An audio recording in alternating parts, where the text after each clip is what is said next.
eye, EYE, and hair color. Dr. Steiner. Well, gentlemen, perhaps one of you has a question you would like to ask me today. Question. I would like to know why people with blonde hair are becoming increasingly scarce. Formerly there were many fair-haired people in the region where I was born, but now there are far fewer. Why is this so? Dr. Steiner.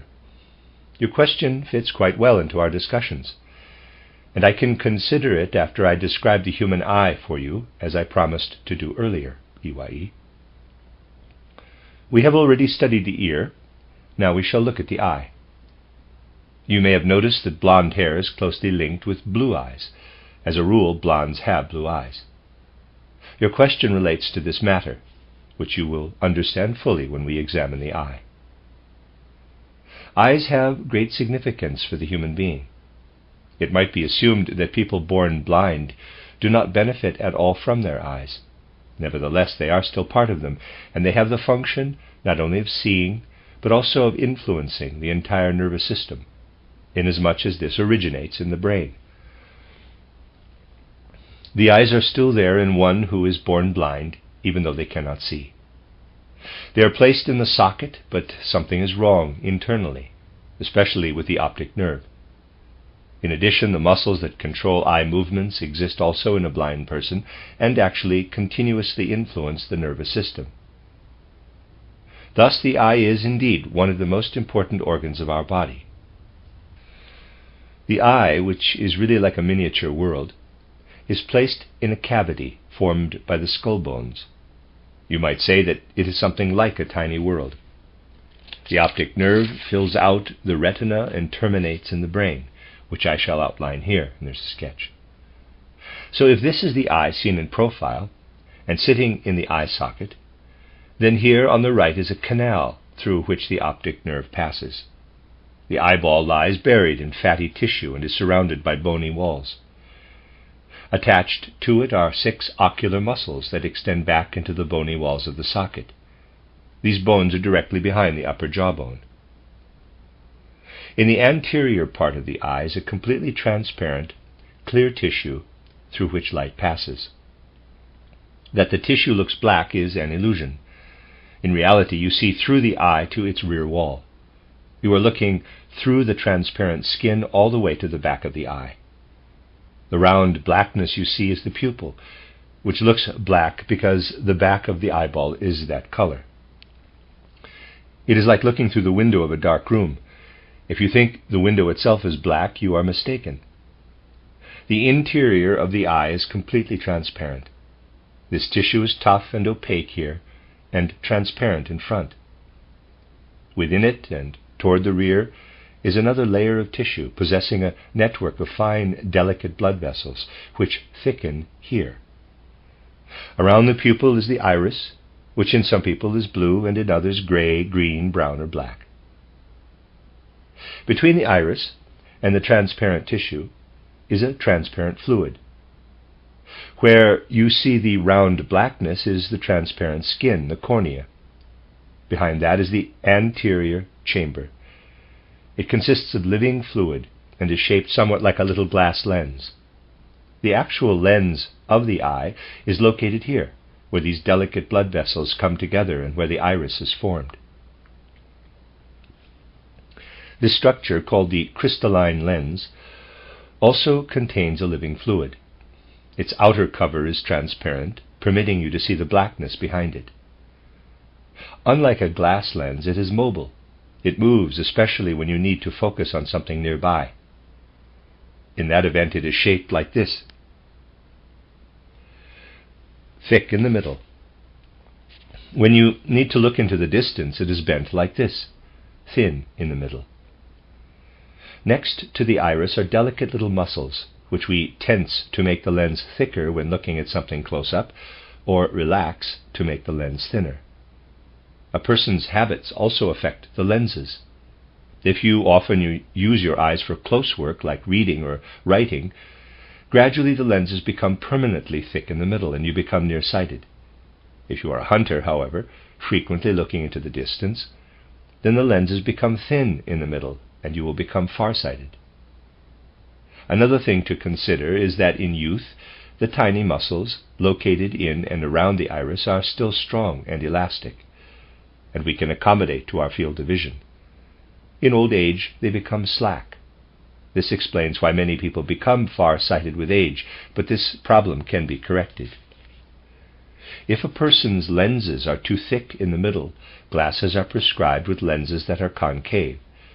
These will compensate for the thickness of the eye's lenses. Some people even have a twofold problem, needing one set of glasses for clear distance vision and another set for close-up. If the lenses of the eyes are too thin, the glasses will have convex lenses. Their thickness is added to the lens of the eye and compensates for the defect. You could say that we are able to see because we can correct the defect of the lens. The lens in our eye is like that of our glasses, near and far-sighted. But the lens in our glasses stays the same, while that in the eye is living and can adjust and accommodate itself. Behind the lens is also something like a living fluid. It, too, is completely transparent, permitting light to pass through everywhere. This gelatinous and crystalline substance completely fills the interior of the eyeball. So here in front is something like transparent, in quotes, hard water, the aqueous humor. Next comes the transparent lens, and then comes the vitreous humor, which is also transparent. The optic nerve enters the eye here and reaches approximately to here. This optic nerve is extremely complicated. I have drawn it as if the main nerve fiber simply divides here, but there's more to it than this. There are actually 4 layers of nerves surrounding the vitreous humor. This is the outer layer of the nerve, and there's a sketch, which acts like a strong mirror. When light enters the eye and hits the layers of the retina, it is reflected everywhere. It does not go into this, bracket probably referring to the nerve canal, close bracket, but stays in the eye. The outer layer acts like the wall of a mirror and reflects the light. A second layer of nerves intensifies this reflecting capacity. As we have said, the nerve that lines our eyeball consists of 4 layers. The outermost layer and the second outer layer reflect back all the light into the interior sphere. Thus, within the vitreous humor, we have actually only reflected light. A third layer of nerves consists of the same substance that makes up the gray matter of our brain. The outer parts of our brain are gray matter, not white. Another, in quotes, skin constitutes the 4th layer. You see, the vitreous humor is placed within a complicated sac.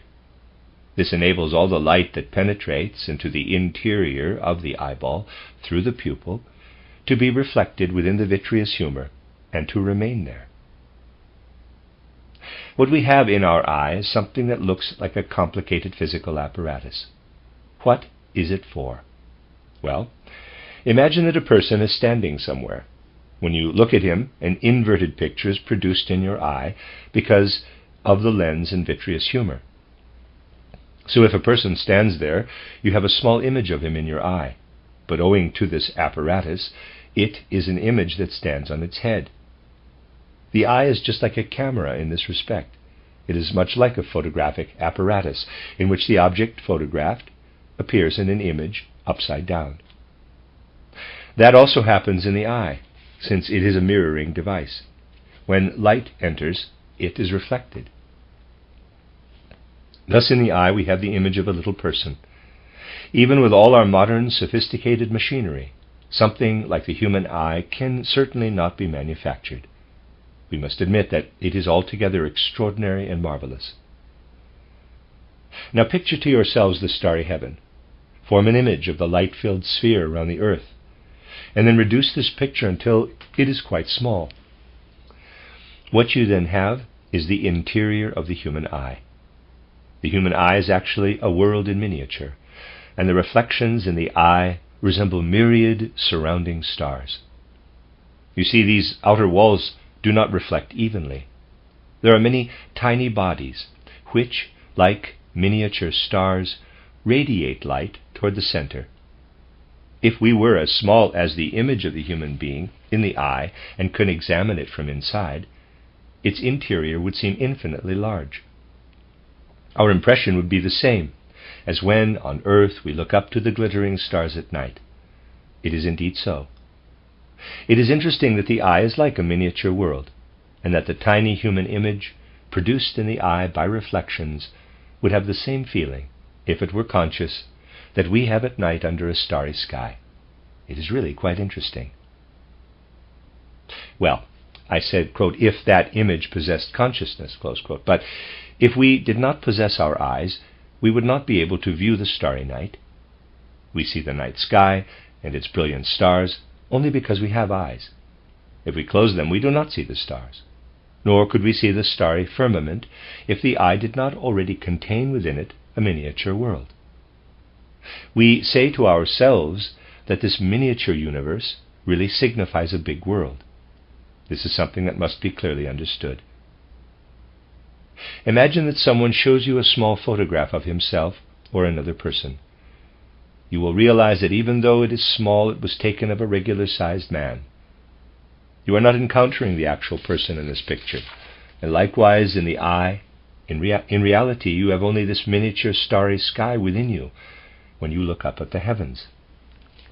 You then say to yourself, quote, what I have here before me is the photograph of the immense starry sky, close quote. You do this all the time. You have within your eye the little starry sky, and then you tell yourself, this is the photograph of the great starry sky. You actually always picture the real starry sky from the miniature firmament in your eye. You conceive of the universe by means of this picture within. What you really experience is the infinitesimal firmament in its miniature form within the eye. Now, you might say, quote, yes, but this would be true only if we possessed just one eye like the Cyclops, whereas we have two eyes, close quote. Well, why do you have two? Try this. Look at something with only one eye. It will appear to be painted on a backdrop. We do not have two images of an object, which we see in proportion and in the right dimensions, only because we possess two eyes. Seeing with both eyes is like grabbing your right hand with your left. We are conscious of ourselves because from childhood we have been used to saying capital I to ourselves. The little word I, capital, would not be in the language if our right side were not aware of our left. We would not be conscious of ourselves. We become so accustomed to the most important things that we take them for granted. A hidebound Philistine would say, quote, the question of why one says I to oneself does not interest me. It goes without saying that one says I to oneself.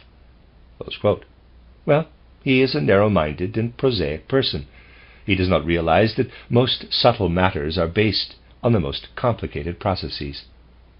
He does not know that as a child he became used to an awareness of himself based, for example, on touching his left hand with his right, and thus grew accustomed to saying I to himself. This fact can be traced in human culture. If we go back to ancient times, to the days of the Old Testament, for instance, we find priests who, excuse me for voicing such an heretical opinion, often knew much more than the priests nowadays, and who said, quote, we want to teach man self-awareness, close quote. So they taught people to fold their hands. This is the origin of folding your hands in prayer. Man touched one hand with the other in order to find the strong ego within him and to develop his will. Things like this are not said today because they are not understood. Priests today simply tell members of the congregation to fold their hands in prayer. They do not give the meaning of this gesture because they themselves do not know it anymore. When we see with our two eyes, we feel that what is there in the light is in fact spatial. If we had only one eye, EYE, everything would appear as if painted on the firmament. Our two eyes enable us to see things in 3 dimensions and to experience ourselves as standing within the center of the world. In a good or bad sense, every person considers himself to be the center of the world. Therefore, it is of great importance that we have two eyes. Now, since it is so important for man to use his eyes for seeing, we overlook something else about them. We are not so ignorant in the case of the ear. I believe I have mentioned already that when we hear, we also speak. That is, we ourselves produce what we hear. We can understand a spoken language only because of the eustachian tube, which runs from the mouth into the ear. You surely know that children born deaf cannot speak either, and that people who are not taught to speak a language cannot understand it. Special means must be used to gain an understanding of what has been heard. At first glance, it does indeed appear that seeing is the only purpose of the eye, EYE. But a child learns not only to see with its eyes, but also to speak with them, even if we don't pay much attention to this. The language of the eyes is not as suitable for everyday use as is the language directed to the ears, but with it you can discover whether a person is telling a lie or the truth. If you are the least bit sensitive, you can discover in the way he looks at you whether or not he is telling you the truth. The eyes do speak, and the child learns to speak with them just as it does with its mouth. In speech, the larynx, with its function of uttering sounds, is separated from the ear, and thus there are two separate aspects. In the case of the eye, EYE, there are muscles right within the organ and also around it. It is the muscles that make the eye into a kind of visible organ of speech. Whether we look someone straight in the eye or have a shifty look depends on the muscles that surround the eyeball. It is as if the ear were contained within the larynx, as in fishes. In man, the ear is separated from the larynx, but in fishes they are joined to form one organ. The act of speaking is separated from hearing, but with the eye it is as if the larynx with its muscles surrounded the ear. The eye is situated within its speech organ, as if the ear were placed within the larynx. In humans it is like this. There's a sketch. Here we have the larynx, the voice box, which goes down through the windpipe into the lungs and up into the palate. It enables us to speak. From the mouth we have a connection with the ear. Now imagine that the larynx is not like it is in humans, but that it spreads out much wider. Then we would have the broad larynx that Lucifer possesses in my wooden statue. The larynx is so large that the head fits in between, and it reaches up on both sides to surround the ear. With this organ we would both speak and hear. With the eye we do just that. We speak through the muscles that surround the eyeball, and through the eye we simultaneously see. So in some respects the eye is conceived like the ear, but in other respects it is of course quite different. This then is the purpose of the muscles I have drawn here. We can say that we speak of what we know, and we consider those who say things of which they know nothing to be more or less fools. We say of such people that they are talking to themselves, shooting their mouths off. As a rule, however, sensible and rational people express what they know. We do not speak consciously with the eye, however, for we would have to be shrewd fellows indeed if we could consciously speak the language of the eyes. This process is unconscious and accompanies our other behavior. The people in southern Italy, for example, still speak of an, in quotes, evil eye. They still know that a person who has a certain look about him is false. They talk of an evil eye because they sense that the eye expresses the whole nature of a man without his being aware of it. This superstition in southern Italy goes so far that some hang little charms or religious medals around their necks as protection from it. So you see how marvelously the eye is formed. A person who studies the eye in this way simply cannot say that there is nothing of the soul in it. It is simply stupid and Philistine to say that the eye has no element of the soul. People say that light penetrates through the pupil into the eye, passes through the lens into the vitreous humor, produces an image here on the retina, and then is transmitted into the brain. Modern science stops right there. Or it might perhaps go as far as to say that the light in the brain is used to produce thoughts. This description gives rise to all sorts of nonsensical statements that lead to nothing. In reality, the light does not reach the brain. I have explained how it is reflected in the eyeball as in a mirror. The light remains in the eye, and it is important to know that it stays there. The interior of the eyeball is like the illuminated starry expanse. The light remains within the eye and does not penetrate directly into the brain. If the light did enter the brain, we would not be able to see anything at all. We can see because it does not do so. Just imagine, gentlemen, you are standing here in this room all by yourselves. There are no chairs, nothing but the walls. The room is completely illuminated within, but you see nothing. You know only that it is illuminated, but you can see no objects of any kind. If the brain were only filled with light, we would see nothing, because it is not solely on account of light that we see. Everywhere the light is kept in the eye and illumines its interior. What does this mean? Well, imagine that we have a little box. I stand with my back to it. I have not seen it before. I must reach behind myself to be able to know that it is there. Likewise, when the eye is illuminated from within, I must first feel the light to know that it is there. I must first feel the light, and this is done with the soul. In other words, the apparatus of the eye produces something we can feel. The soul passes through the muscles and feels or senses the little person I have mentioned within the eye. Every organ within the human being shows us that the soul observes, feels, or senses what is within.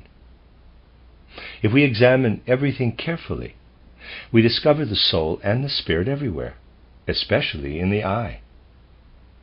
After a while, we can get the feeling that we are sitting in front of a peephole here. When I look at you, you appear within, but I form the conception that the image within is the person outside. This is how the eye works. Just imagine that it is a little peephole through which the soul forms the idea that what it observes is the vast world.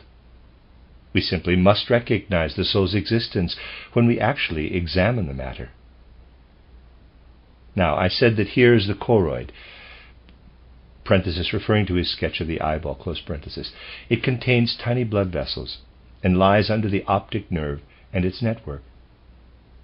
The optic nerve does not reach all the way to the front of the eyeball, but the choroid, with its muscles, does. It extends to the lens and actually holds it in place. Here, as I have mentioned, is the iris surrounding the black pupil, which is nothing but an aperture. The iris is quite complicated. I will draw it a little larger as seen from the side. So here is the iris attached to the ciliary muscle. The choroid and lens sit within, held in place by the iris. Seen from the front, the iris has a front wall and a back wall. On the back wall are little colored granules, which are microscopically small sacs. In every one they are filled with a blue substance, and this is what one sees in blue-eyed people. In their case, the front layer is transparent, so you see the back layer of the iris, which is filled with this blue substance. In a blue-eyed person, you are really seeing the back wall of the iris. The front part is transparent. Brown-eyed people have the same blue substance in the back layer of their iris, but they possess also brown granules in front of it. These cover up the blue ones so that all you see are the brown. A black-eyed person has black granules. You see not the blue but the little black sacs. It is the iris that causes a person's eyes to be blue, brown, or black. The iris is always blue at the back, and in blue-eyed persons it possesses no colored substance at all in front. In brown-eyed and black-eyed people it contains colored granules in front that obscure the blue granules at the back. Why is that? Well, you see, these tiny little sacs are constantly being filled with blood and then emptied. The blood penetrates the tiny granules in minute amounts. In a blue-eyed person, they are constantly being filled with and emptied of a little blood. The same thing happens with brown and black-eyed persons. The blood enters, deposits blue or black-colored substance, then leaves again and takes the colored substance with it. This is a continual process. Now, some people have a strong force in their blood that drives the substances from food all the way into the eyes. This gives them brown or black granules. Those with black granules are people whose organisms can drive the blood most strongly into the eyes. The substances from nourishment easily reach into the eyes. This is less the case with brown-eyed people. Their eyes are not so well nourished. And a blue-eyed person's organism does not drive the nourishing substances far enough into the eyes to fill the front part of the iris with them. It remains transparent, and all we can see is the back part. Thus a person is blue-eyed because of the way all the substances circulate through his organism. If you observe such a blue-eyed person, you can say that he has less driving force in his circulation than one who is black-eyed. Consider the Scandinavians. Much of their nourishment must be utilized in fighting off the surrounding cold. A Nordic man does not have enough energy left to drive the nourishment all the way into the eyes. His energy is needed to ward off the cold. Hence he is blue-eyed. A man who is born in a warm tropical climate has in his blood the driving force to push the nourishing substances into his eyes. In the temperate zones it is an individual matter whether a man possesses more or less inner energy. This also affects the color of hair. A person with strong forces drives food substances all the way into his hair, making it brown or black. A person with less driving force does not push these substances all the way into the hair, and thus it remains light. So we see that blue eyes and blonde hair are related. The one who drives the food substances forcefully through his body gets dark hair and eyes. The one who does it less vigorously gets light hair and eyes. This can be understood from what I have told you. When you take into consideration the most important aspects, you can find meaning for everything. The earth on which we live was young when it brought forth those giant megatheri and ichthyosauri that I have described for you. The earth was once young. Now it is past its prime. It is growing older, and someday will perish from old age, though not in the way described by materialists. We are already faced with some of the signs of the earth's old age. Therefore the entire human race has been weakened in regard to the driving force that moves food substances through the body. So what part of the population is going to be the first to disappear from the earth? Dark people can last longer, for they possess greater driving force. Blondes have less and become extinct sooner. The earth is indeed already into its old age. The gentleman who asked the question pointed out that there are fewer blondes around than in his youth. Because the earth has less vitality, only the black and brown peoples attain sufficient driving force. Blondes and blue-eyed people are already marked for extinction, because they can no longer drive nourishment with the necessary force through their bodies. In the age when those giant beasts existed, the ichthyosauri, plesiosauri, and megatheri, cows certainly did not yet exist, cows from whom milk is taken for human consumption. Of course, neither did human beings exist then, who would have required such milk.